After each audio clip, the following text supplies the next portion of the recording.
How does it feel to have no wife and no kids at 30? How embarrassing, my father said while my whole family laughed. So I told him, how does it feel that I'm the one supporting you at 48?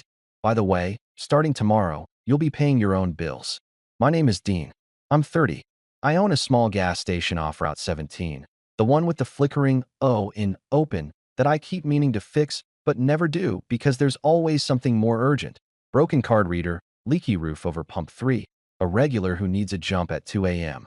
People think gas stations run themselves. They don't. I mop, stock, reconcile, unclog, and smile. That's my life most days. In my family, I'm the background guy, not the golden one, not the disaster, just the one who shows up, keeps the lights on, pays when the bill accidentally lands in my lap. My dad says I'm practical. My mom says I'm dependable. What they really mean is I'm useful. There's a difference, and it has a cost. I grew up in a rental behind the hardware store, the kind of place where the window rattles when trucks pass. My sister Mia is 2 years younger and the son of the family. She does hair, posts reels, and somehow gets 4 birthdays a year. Actual cake, candles, attention.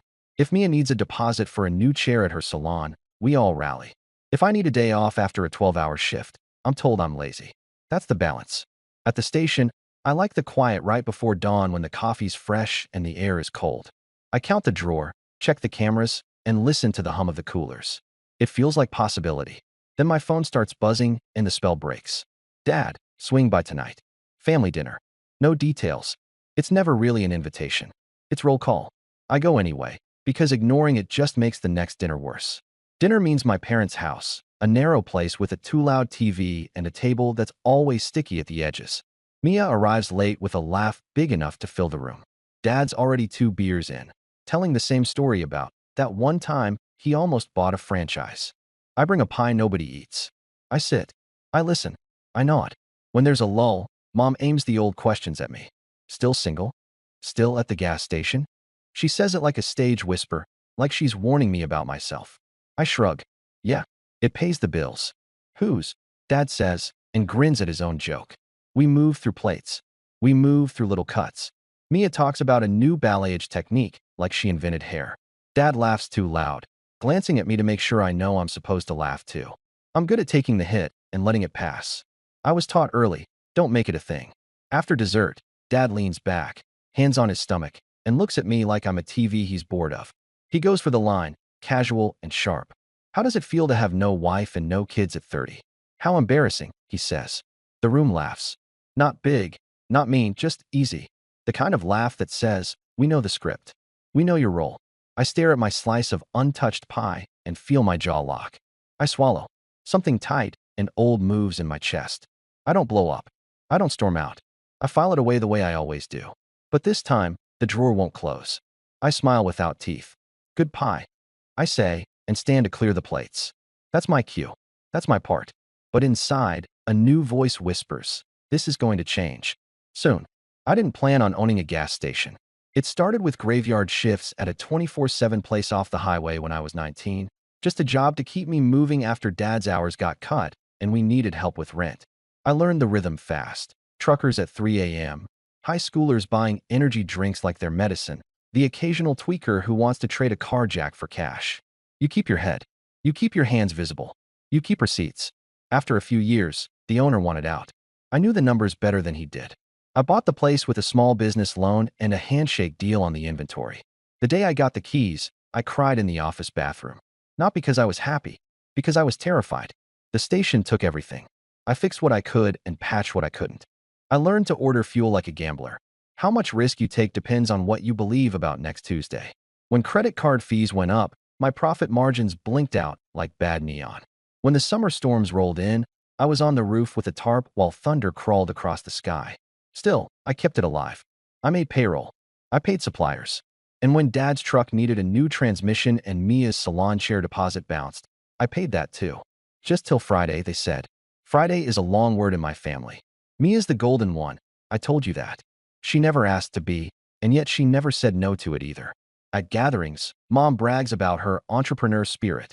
When Mia shows up late, we wait to eat. When I show up early, I'm told to set the table. That's what favoritism looks like from the cheap seats. It's not confetti and spotlights. It's 100 small pivots that always turn away from you. Money talk at our house comes wrapped in family needs. Dad's line, we stick together. The translation, Dean pays first. When I got the station, he started showing up with ideas. Partnership, he said, tracing the word in the air like a logo. I can help run the books. I told him the books were fine. They weren't, but they were mine.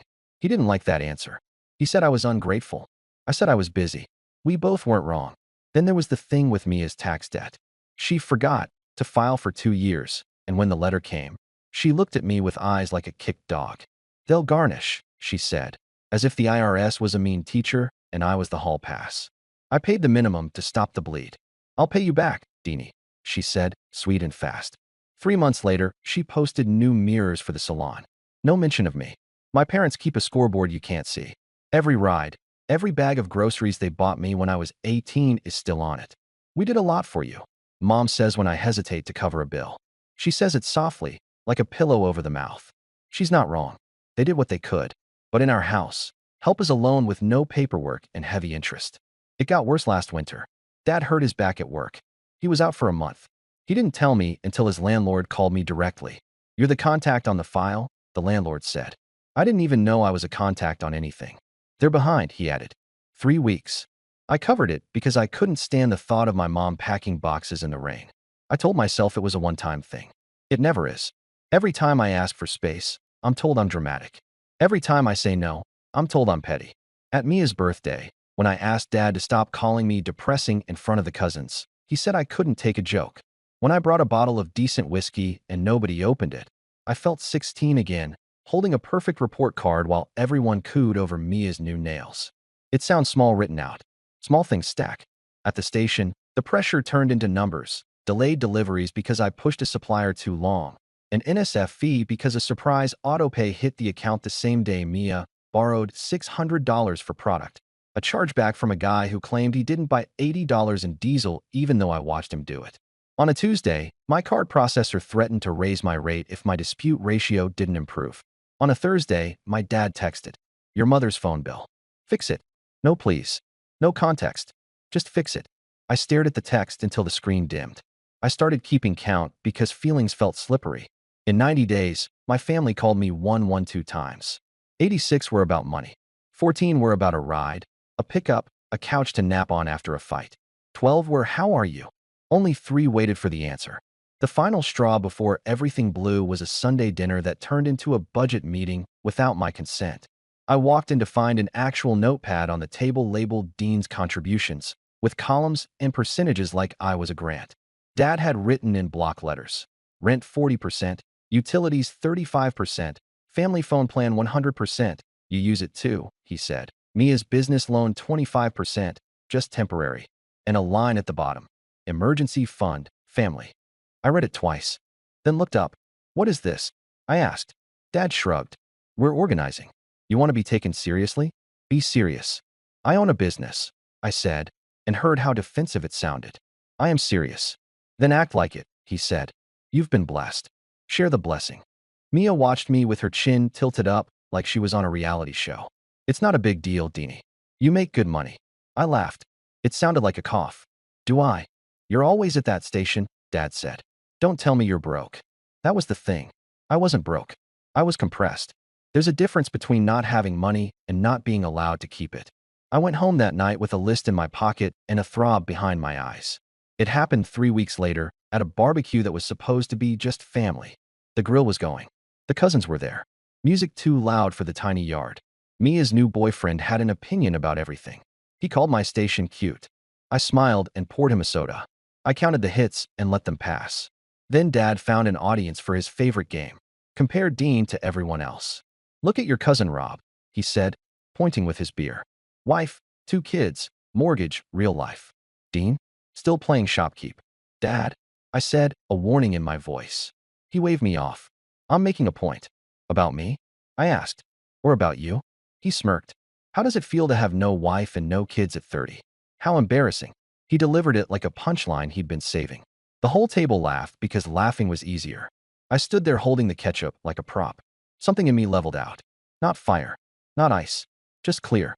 I set the bottle down, wiped my hands on a napkin, and stepped closer so I didn't have to raise my voice. Do you want to do this for real? I asked. Dad rolled his eyes. Here we go. You want to talk embarrassment? I said, steady. How does it feel that I'm the one supporting you at 48? The laughter stopped like someone pulled the plug. Dad's face changed. First confusion, then heat. Watch your mouth. I pay your rent, I said. Your phone. Your truck insurance. I paid the late fee on your electricity last month. I paid Mom's bill the month before that. I paid Mia's taxes. I paid for the food we're eating right now. I buy the charcoal. I buy the paper plates. I buy the little flags on the cupcakes. Embarrassing is having a son and treating him like an ATM. Mom stiffened. Mia blinked like a doll. Someone turned the music down. The yard closed in until all I could hear was my own heart. Dad stood, chest out, trying to make it about posture. You don't talk to me like that in my house. It's the landlord's house, I said, and I watched the words hit him. And he calls me first. Dean, Mom said, warning and plea wrapped together. I took a slow breath. This isn't about revenge. This is about closure. So here it is. Starting tomorrow, you'll be paying your own bills. For a second, everybody was a statue. Then the noise came back all at once. Are you serious? Mia snapped. What about my business? You promised. I didn't, I said. You heard the word, help, and translated it to forever. That's on you. Dad pointed at me like he could poke a hole. We're family. Family helps family. I agree, I said. Family helps. Not exploits. There's a line. You trampled it. You think you're better than us, he spit. I think I'm tired, I said. I think I'm done buying respect with rent receipts. Mom tried a new angle, softer. Dean, be reasonable. You know your father's back. He can't. He can apply for assistance, I said. He can talk to his landlord himself. He can downsize, budget, sell the truck he can't afford. He can stop handing out my hours like party favors. You ungrateful little. Dad started, and I held up my hand. No more names, I said, calm like steel. Here's what happens next. I'll cover what I've already committed to through the end of this month. After that, I'm out. No loans. No, just this once. No, we'll pay you Friday. If you text me about money, I won't respond. If you show up at my station, I'll call the police. If you want to talk about something that isn't a bill, I'm here. If not, good luck. Dean, Mia said, voice small for the first time. Please. They'll cut my account. I'll lose clients. You could have paid the IRS before the ring light, I said. Choices. Dad stepped closer, jaw flexing. You think you're a man because you sell gas? I think I'm a man because I learned to stand up, I said. And because I'm not going to fund my own disrespect anymore. He opened his mouth. I shook my head once. I'm going home, I said. I hope you all figure it out. But I'm not your plan anymore. Nobody moved to stop me. I walked out holding my keys like a talisman, heart pounding so hard I could feel it in my teeth. In the driveway, I leaned on my truck and looked at the sky. It was one of those evenings where the clouds look like stacked plates. I waited for guilt to crash over me. It didn't. What came instead was silence.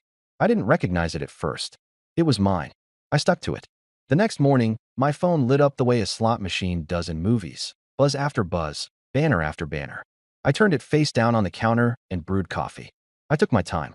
I sliced a banana the way my grandmother used to, coins in a line. I ate standing up in my kitchen like a person who belongs in his own life. Then I picked up the phone. 27 missed calls. 52 messages. 3 voicemails from Dad that went from angry to desperate to angry again. A long text from Mom full of words like disappointed and hurting us, plus a short one at the end. Your father is humiliated. Mia's were fast bursts. They froze my account. They're charging fees. Deanie answer. And a photo of a notice like it was a newborn. I didn't answer. I walked into the station and did the opening myself even though I had an employee scheduled. I needed the ritual. Lights. Unlock. Count. The ding of the door when I flipped the sign to open felt like church. Before noon, Mom showed up. She didn't buy anything.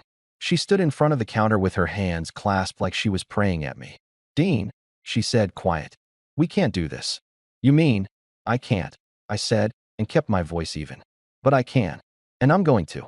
We raised you, she said, like a spell. We did everything for you. You did what you could, I said. And I've done what I could. It's time for everybody to do what they can for themselves. She looked around the station like it might agree with her. You always wanted to be the hero. I always wanted to be treated like a person, I said. There's a difference. She left without buying the water she was holding. I watched her toss it into the passenger seat of Dad's truck and slam the door like the water offended her. In the afternoon, Dad called from a number I didn't recognize. You blocked me, he said when I picked up. I filtered you, I said. If it's an emergency, call 911. It is an emergency, he snapped. They're shutting off the electricity. You got a shut-off notice last month, I said. I paid it. You said you'd set up a plan. Did you? He hung up. 10 minutes later, he texted a photo of the notice and then another of his face, red and furious, like proof of the injury I'd caused. I set the phone down. I wrote on a sticky note, "Everything is a crisis when you refuse to plan." I stuck it to the register where I could see it. The first week was noise. By day 2, my aunts weighed in. By day 3, a cousin I haven't seen in years sent me a paragraph about honoring parents. By day 4, Dad tried a new tactic, showed up with a church friend who runs a financial ministry, and wanted to pray over my wallet. I told them to leave. They didn't. I called the police. The officer knew my dad. That made it worse and better. He told them to go. He told me to document. I already had. The second week was quiet in a different way. The calls slowed. The texts got shorter. "Wow," Mia wrote one night. "I didn't think you'd actually do it." I didn't answer. I scrolled the messages, sometimes like photos of a storm I'd survived. I noticed the pattern, how it shifted from anger to guilt to bargaining to silence. Silence is the last stage. People think it's acceptance. Sometimes it's just exhaustion. At home, I did small things I'd been putting off. I replaced the shower head that sputtered. I donated the box of clothes I kept because maybe I'll wear them. I bought a cheap rug that made the living room feel less temporary. I started running again, early, before the town woke up, because I liked the sound of my feet on empty streets. It felt like building something even when I wasn't at the station. On a Tuesday, I got a group text from Mom titled Family Emergency Meeting. It had a location, a time, and a list: budget, responsibilities, expectations, Dean. I read it twice. I replied with one line, "I won't be there." Dad responded with 3 words, "You will be." I didn't go. They held it without me and posted a photo later like it was a cookout. I stared at the image, the table, the notebooks, Mia's boyfriend with a serious face, and felt a clean sadness. They were meeting about me, again, like I was a problem to solve instead of a person to listen to. I went for a drive and ended up in the empty lot behind the station where the trucks park at night. I turned off the engine and sat. The sky was a hard blue. I counted the slats in the fence until my thoughts quieted. The third week, consequences arrived. Dad's truck disappeared from the driveway. Voluntary surrender. He told someone on speaker before he realized I'd answered. The lights went out at the house for a day. Mia's salon announced temporary closures for renovations, which was code for no cash flow. Mom called to tell me that the family phone plan would be canceled unless someone paid. I said they should cancel it. She gasped like I'd proposed murder. "How will we talk?" she asked. "You can call me," I said, "when you're ready to talk about something other than money." She hung up. An hour later, she sent a photo of a candlelit dinner because the power's out, but we're making the best of it. There was a smiley face. I didn't know whether to laugh or cry. In the middle of all that, something strange happened at the station. Customers noticed I was lighter. I didn't tell them anything, but I guess you can hear when a voice is carrying less. A regular named Mr. Patel asked if I'd finally hired help. I said not yet. He said he had a nephew who needed work. I interviewed the nephew the next day. Good kid. Honest eyes. I hired him for evenings and, for the first time in months, went home before midnight. On Friday, I got a single text from Dad. I applied for assistance. They said it'll take time. They asked for documents. Don't know where they are.